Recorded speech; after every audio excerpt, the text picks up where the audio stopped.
Oke, teman-teman semua. Nah, di sini kita akan membahas mengenai energi potensial gravitasi bagian kedua. Nah, bagian kedua ini apa nih? Bukannya sebelumnya sudah jelas ya, gitu ya. Nah, kalau sebelumnya kita menggunakan bahwa percepatan gravitasinya itu tetap gitu ya. Jadi gaya beratnya itu sama dengan mg gitu aja. Nah, tapi kita kalau misalkan menggunakan hukum gravitasi Newton itu percepatan gravitasinya itu berubah, gaya beratnya itu berubah tergantung jarak dari pusat bumi. Nah, jadi ketika benda dekat atau jauh dari bumi itu nilai dari gaya berat yang dimiliki oleh benda itu berbeda. Nah, jadi misalkan di sini ada sebuah apel. Sebuah apel berada pada jarak Y dari permukaan bumi, atau kalau kita tuliskan berjarak R dari inti bumi. Nah, apel itu akan mengalami gaya gravitasi ke pusat bumi. Dengan demikian, kita bisa tuliskan kerja oleh gravitasi ketika membawa benda itu dari permukaan yang awalnya itu di sini ke ketinggian Y. Itu adalah W sama dengan integral dari R bumi sampai R bumi ditambah Y. Fg dr. Di sini kita gunakan integral karena percepatan gravitasi itu bergantung terhadap jaraknya. Artinya gaya gravitasinya itu berubah gitu ya, berubah terhadap posisi gitu, sehingga kita harus gunakan integral. Batas bawah kita itu adalah jari-jari bumi, dan juga batas atas kita itu adalah jari-jari bumi ditambah dengan Y. Nah, kemudian kita ingin mencari vektor arah dari vektor dr itu kemana. Jadi R-nya itu mengarah dari pusat bumi ke benda itu, otomatis dr-nya itu juga mengarah ke sana gitu ya. dr-nya itu kita tuliskan sebagai dr dikalikan entropi. Entropi itu adalah arah dari pusat bumi ke apel itu. Dengan demikian kita bisa tuliskan bahwa W-nya itu sama dengan minus integral dari R bumi sampai R bumi plus Y G M besar M kecil per R kuadrat dr. Nah, sekarang ini tinggal permasalahan matematis saja. Jadi kita bisa keluarkan di sini GMM yaitu keluar, dan kita integralkan R pangkat minus 2 dr. Nah, kita bisa menggunakan sifat dari integral, bahwa integral dari A sampai B X pangkat N dx itu sama dengan 1 N pangkat N plus 1 X pangkat N plus 1 ya harusnya. Ini N plus 1, batasnya dimasukkan dari A sampai B, yang hasilnya itu adalah 1 N plus 1 B pangkat N plus 1 minus A pangkat N plus 1. Dengan demikian, kita integralkan R pangkat minus 2 itu sama dengan minus R pangkat minus 1, batasnya itu dari R bumi sampai R bumi plus Y. Nah, jadi kalau kita substitusikan, ternyata kerja oleh gravitasi ketika benda itu dibawa dari permukaan bumi ke ketinggian itu adalah G M besar M kecil per R bumi ditambah Y minus G M besar M kecil per R bumi. Nah, jadi kita memiliki bentuk kerjanya seperti ini. Atau kalau kita pisahkan atau kita keluarkan GM besar M kecilnya itu seperti ini. Nah, jadi kemudian kita bisa samakan nih penyebutnya. Jadi sama dengan GM besar M bumi dikalikan R bumi minus Y ditambah dengan R bumi dibagi dengan R bumi dikalikan R bumi ditambah Y. Nah, sekarang kita misalkan nih, kita ambil permisalan jika ketinggiannya itu jauh sangat kecil gitu ya. Jadi ingat bahwa jari-jari bumi itu sekitar 6.000 km gitu. Nah, sedangkan ketinggiannya itu paling beberapa meter saja. Jadi jauh sangat kecil ketimbang jari-jari bumi. Dengan demikian, jari-jari bumi dikalikan jari-jari bumi ditambah dengan Y itu dapat didekati menjadi jari-jari bumi kuadrat. Dengan demikian, kita bisa tuliskan W kerja oleh gravitasinya itu sama dengan minus G M besar M Y per R bumi kuadrat, tidak lain sama dengan minus MGY. Kita bisa melihat bahwa kerja oleh gravitasi ketika dibawa menjauhi permukaan bumi itu negatif, dan ini nilainya itu sama seperti ketika kita mengerjakannya dengan menggunakan energi potensial gravitasi ketika menggunakan W sama dengan mg gitu ya. Nah, jadi perumusan yang ini itu lebih umum. Lebih umum dan kenapa? Karena di sini berlaku untuk semua Y.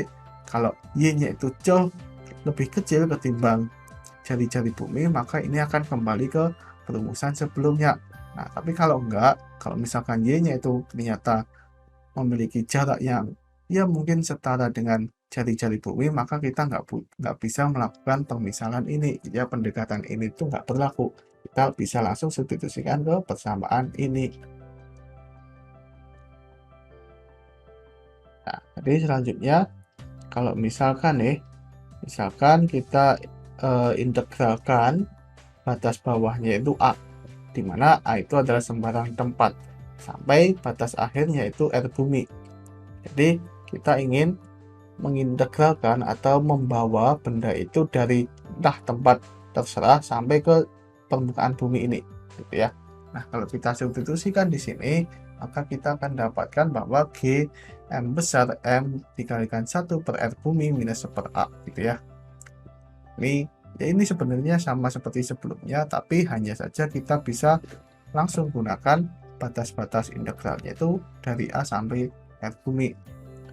Nah, ingat bahwa kerja itu adalah negatif dari energi potensial. Sebelumnya kita sudah membuktikannya. Nah, jadi W itu sama dengan minus dari delta EP. Tidak lain sama dengan EPA minus EPR bumi. Dengan demikian, suku yang di sini itu adalah, nah, ini itu adalah EPA. Dan juga ini itu adalah minus EPR bumi. Jadi EPR bumi itu ternyata negatif dari GMM per R bumi, dan juga EPA-nya itu sama dengan minus GMM per A. Dengan demikian kita bisa merumuskan EP itu sama dengan minus GM besar M per R, gitu ya.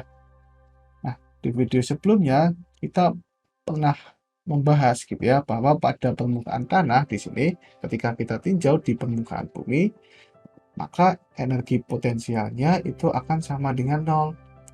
Nah, tapi di sini ketika kita menggunakan perumusan untuk hukum gravitasi Newton, ternyata ketika di tanah, di permukaan, ketika kita tuliskan R itu sama dengan R bumi, energi potensialnya itu nggak 0 gitu ya. Ada nilainya, yaitu minus G M besar M kecil per jari-jari bumi. Nah, jadi kita memiliki perumusan kerja dari titik A sembarang ke jari-jari bumi itu memiliki rumus seperti ini. Dan kita juga memiliki perumusan hubungan antara kerja dan selisih energi potensial. Nah, selanjutnya kita ingin mencari nilai energi potensial di bumi saja. Nah, di sini kan adanya itu perbedaan potensial tuh. Nah, jadi untuk mendapatkan energi potensial di bumi, maka kita harus mengambil EPA-nya itu harus sama dengan 0. Jadi kita hilangkan. Dengan demikian, E minus EPR bumi itu sama dengan G M besar M kecil per R bumi. Atau EPR buminya itu sama dengan minus G M besar M kecil per R bumi. Nah, ini seperti yang kita dapatkan di slide sebelumnya. Nah, jadi kita bisa simpulkan bahwa di permukaan bumi energi potensialnya itu nggak sama dengan 0. Pertanyaannya adalah di mana energi potensialnya 0? Nah, jadi kita memiliki perumusan energi potensial itu sama dengan minus G M besar M per R, gitu ya. Nah, di sini kita bisa melihat ketika kita lakukan limit, ketika R-nya itu mendekati tak hingga, maka di sini tak hingga. Nah, berapapun nilai ketika dibagi dengan tak hingga itu akan menjadi 0. Artinya di sini energi potensial itu akan 0 ketika dipenuhi bahwa jaraknya itu adalah tak hingga, gitu. Jadi energi potensial hanya 0 pada titik tak hingga.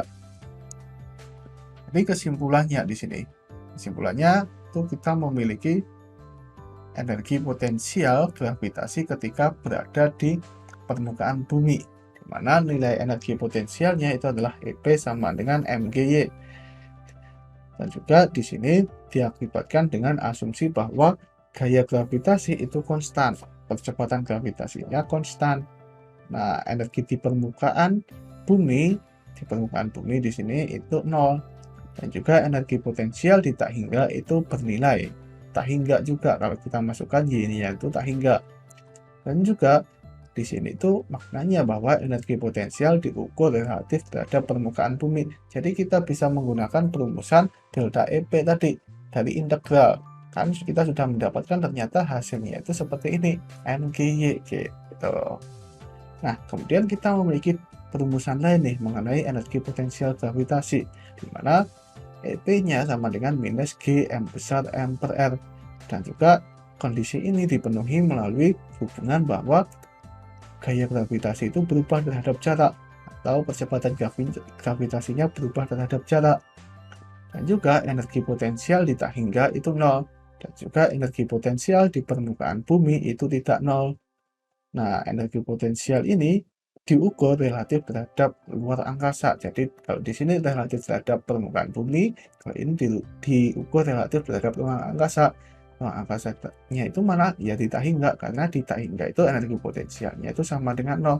Kalau di sini kenapa kok diukur relatif terhadap permukaan bumi? Karena di permukaan bumi energi potensialnya nol kalau kita menggunakan perumusan yang kiri. Nah, pertanyaannya adalah yang mana yang bisa dipakai? Ya, keduanya itu sama aja. Tapi kalau kita membahas pada permukaan bumi, maka kita paling mudah untuk menggunakan persamaan yang di sini.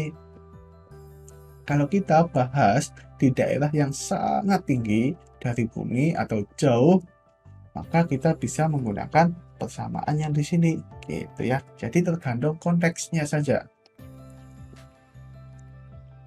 Nah, meski saat di permukaan bumi kita pakai yang kanan, kalau misalkan nih kita coba-coba ketika di permukaan bumi kita menggunakan persamaan yang ini, kita akan dapatkan hasil yang sama persis ketika kita menggunakan ini.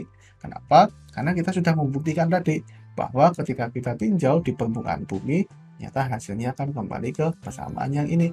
Namun, ketika kita menggunakan kasus ketika bendanya itu sangat jauh dari bumi, kita nggak boleh sama sekali menggunakan persamaan ini. Gitu ya. Jadi ada perbedaan nih, pelarangan dan pembolehan. Jadi persamaan yang ini dibolehkan hanya jika berada di permukaan bumi saja. Nah, persamaan ini bisa digunakan kapanpun, meski di permukaan bumi atau di jarak yang jauh. Gitu. Gampang ya? Oke.